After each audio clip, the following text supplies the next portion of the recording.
은퇴 후 부부가 매일 같이 있으면 이렇게 됩니다. 은퇴를 앞두고 있는 많은 사람들이 이런 상상을 합니다. 이제 아침마다 출근 안 해도 되고, 아내 남편랑 같이 여행도 다니고, 맛있는 것도 먹고 여유로운 삶이겠지. 젊을 때는 시간이 없어서 함께하지 못했던 시간을 이제 마음껏 보낼 수 있을 것 같거든요.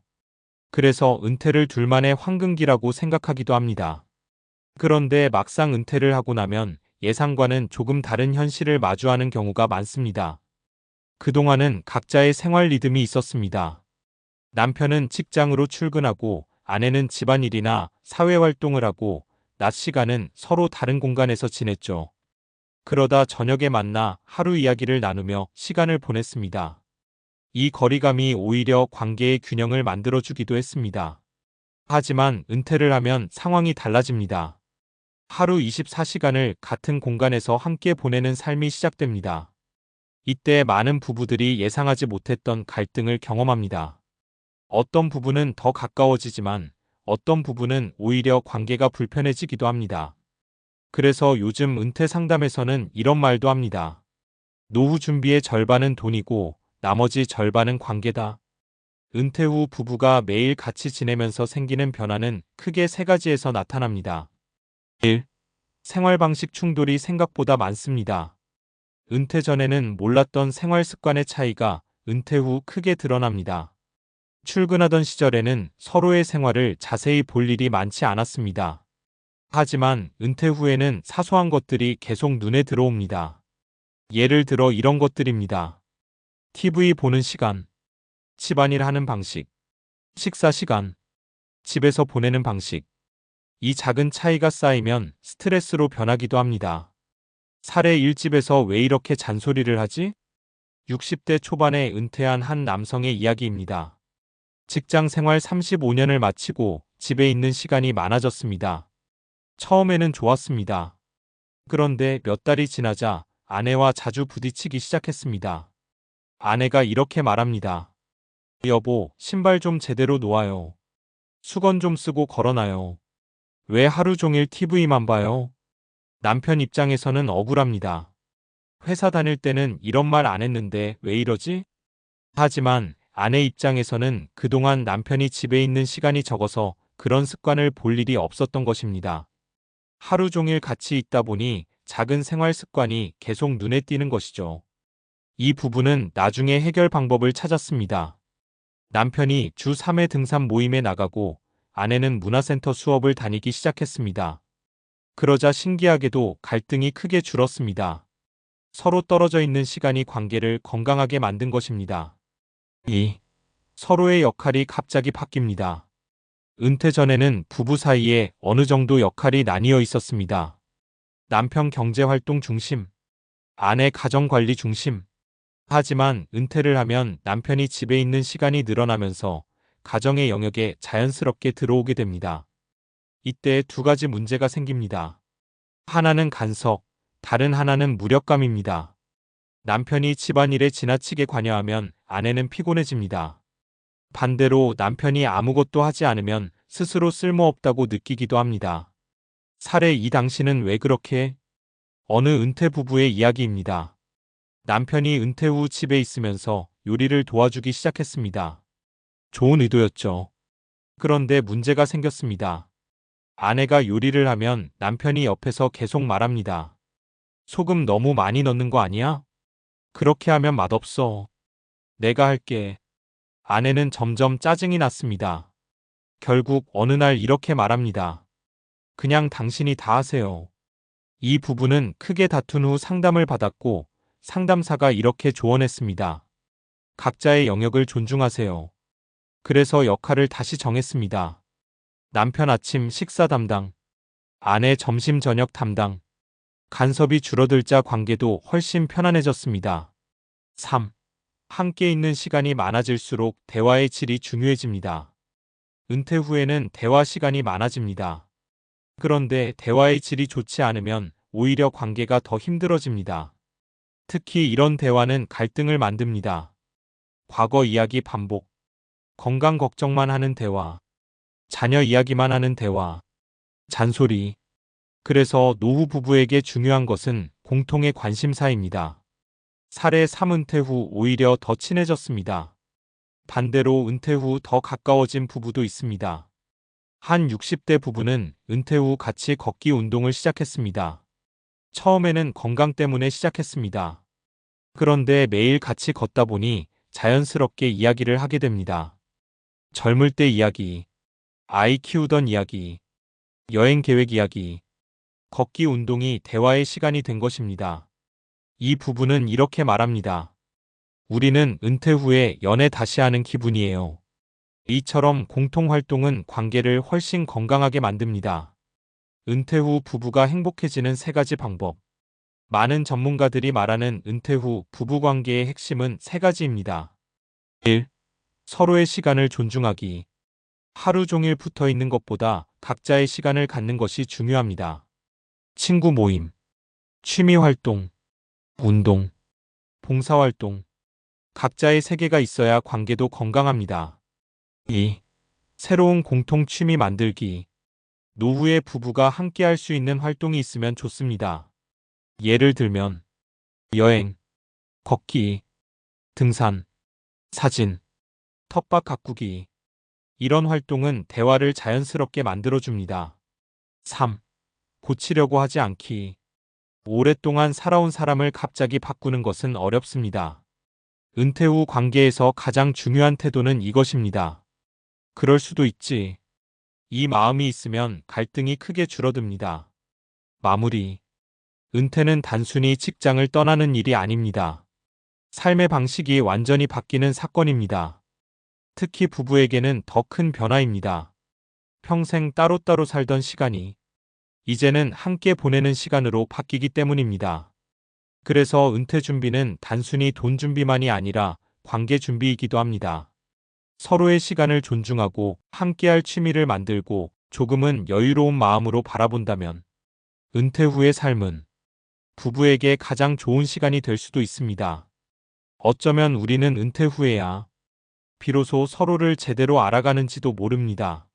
앞에서 이야기한 것처럼 은퇴 후 부부가 하루 종일 함께 지내기 시작하면 생각보다 많은 변화가 생깁니다. 그런데 여기서 한 가지 중요한 질문이 있습니다. 왜 이런 일이 생길까요? 단순히 성격 문제일까요? 아니면 오래 같이 살아서 그런 걸까요? 흥미롭게도 심리학과 사회학 연구를 보면 은퇴 후 부부 갈등이나 변화에는 분명한 과학적 이유가 있습니다. 인간의 생활 구조, 뇌의 습관, 그리고 관계의 거리감과 관련이 있기 때문입니다. 이 부분을 이해하면 은퇴 후 부부 관계를 훨씬 건강하게 만들 수 있습니다. 1. 인간은 거리가 있을 때 관계가 더 좋아집니다. 심리학에서는 적정거리의 법칙이라는 개념이 있습니다. 사람 사이의 관계는 너무 멀어도 문제지만 너무 가까워도 긴장이 생긴다는 이론입니다. 이 연구에 따르면 같은 공간에서 보내는 시간이 지나치게 많아지면 상대의 작은 행동도 더 크게 보이기 시작합니다. 뇌가 계속 같은 자극을 받으면 예민도가 올라가기 때문입니다. 쉽게 말해 이런 상황입니다. 출근할 때는 남편이 하루 23시간 정도만 집에 있었습니다. 그런데 은퇴 후에는 하루 12시간 이상 같은 공간에서 지내게 됩니다. 그러면 이전에는 전혀 신경 쓰지 않던 것들이 눈에 들어오기 시작합니다. 예를 들면 이런 것들입니다. 휴대폰 보는 습관, 말투, 식사 방식, 정리 습관. 처음에는 사소한 일입니다. 하지만 매일 반복되면 스트레스가 됩니다. 미국 미시간 대학교에서 은퇴 부부를 조사한 연구에서도 비슷한 결과가 나왔습니다. 은퇴 직후 12년 동안은 부부 갈등이 일시적으로 증가하는 경향이 나타났습니다. 하지만 각자 사회활동이나 취미를 유지하는 부부는 갈등이 훨씬 적었습니다. 결국 중요한 것은 가치 있는 시간의 양이 아니라 균형입니다. 2. 인간의 뇌는 역할을 잃으면 스트레스를 받습니다. 은퇴 후 많은 사람들이 느끼는 감정 중 하나가 무력감입니다. 이것은 단순한 기분 문제가 아니라 뇌의 구조와도 관련이 있습니다. 사람의 뇌에는 도파민 시스템이라는 것이 있습니다. 이 시스템은 성취 목표, 사회적 역할을 통해 활성화됩니다. 쉽게 말해 내가 필요한 사람이다라는 느낌이 있을 때 뇌가 활력을 느끼는 것입니다. 직장 생활을 할 때는 자연스럽게 이런 자극이 많습니다. 해야 할 일이 있습니다. 책임이 있습니다. 누군가 나를 필요로 합니다. 그런데 은퇴를 하면 이 구조가 갑자기 사라집니다. 그래서 일부 남성들은 은퇴 후 이런 행동을 보이기도 합니다. 집안일에 과하게 간섭한다. 사소한 것에 예민해진다. 뉴스나 정치 이야기만 반복한다. 건강 걱정을 계속한다. 이것은 성격 문제가 아니라 역할 상실에 대한 반응일 가능성이 큽니다. 실제로 노년심리 연구에서는 은퇴 후 행복도를 결정하는 중요한 요소로 대체 역할을 강조합니다. 예를 들면 이런 것들입니다. 봉사활동, 취미 모임, 운동 동호회, 지역 사회 활동. 이런 활동을 하는 사람들은 우울감이 훨씬 낮고 부부관계 만족도도 높게 나타납니다. 3. 노년의 행복은 관계 다양성에 달려 있습니다. 또 하나 중요한 과학적 개념이 있습니다. 사회학에서는 이것을 관계 포트폴리오라고 부릅니다. 젊을 때는 인간관계가 자연스럽게 다양합니다. 직장 동료, 친구, 선후배, 가족, 사회 모임. 하지만 은퇴 후에는 이 관계들이 급격히 줄어듭니다. 그러면 어떤 일이 생길까요? 배우자에게 모든 정서적 기대가 집중됩니다. 이것은 관계에 부담을 줍니다. 예를 들어 이런 상황입니다. 남편이 하루 종일 집에 있습니다. 대화 상대도 거의 아내뿐입니다.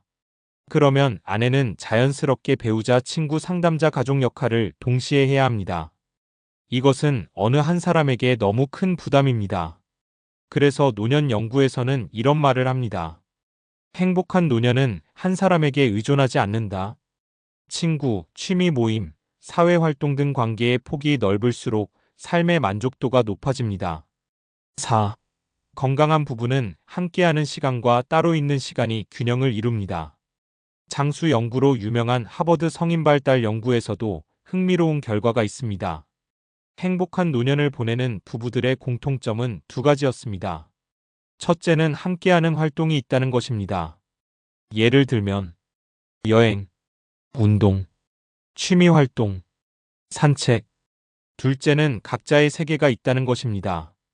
예를 들면 친구 모임, 개인 취미, 사회 활동.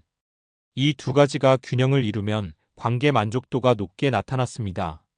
반대로 두 사람이 하루 종일 아무 활동 없이 집에만 있는 경우 관계 스트레스가 크게 증가하는 경향이 있었습니다. 결국 은퇴 준비는 삶의 구조를 준비하는 것입니다. 많은 사람들이 은퇴 준비를 이렇게 생각합니다. 연금, 저축, 집, 의료비. 물론 매우 중요합니다. 하지만 노년 연구자들이 강조하는 것은 하나 더 있습니다. 시간을 어떻게 쓸 것인가? 은퇴 후에는 하루 24시간을 스스로 설계해야 합니다. 그래서 전문가들은 이런 질문을 던져보라고 말합니다. 나는 어떤 취미를 갖고 있는가? 어떤 사람들과 관계를 유지할 것인가? 어떤 활동을 계속할 것인가? 배우자와 어떤 시간을 보낼 것인가? 이 질문에 대한 답이 있을수록 은퇴 후 삶은 훨씬 안정적입니다. 마지막으로 꼭 기억할 한 가지. 많은 사람들이 은퇴 후 부부 갈등이 생기면 이렇게 말합니다. 우리가 성격이 안 맞나 봐. 하지만 대부분의 경우는 성격 문제가 아니라 변화의 문제입니다. 3040년 동안 유지되던 삶의 구조가 갑자기 바뀌기 때문입니다. 조금만 시간을 두고 새로운 균형을 찾으면 관계는 다시 안정됩니다. 어떤 부부들은 은퇴 후 몇 년이 지나서 이렇게 말합니다. 우리는 이제야 진짜 부부가 된 것 같아요. 바쁘게 살던 시절에는 몰랐던 이야기들을 나누고 같이 걷고 같이 여행을 가고 같이 늙어가는 시간을 보내기 때문입니다. 은퇴는 끝이 아니라 두 번째 인생의 시작일지도 모릅니다. 그리고 그 시간은 어떻게 준비하느냐에 따라 가장 외로운 시간이 될 수도 있고 가장 따뜻한 시간이 될 수도 있습니다.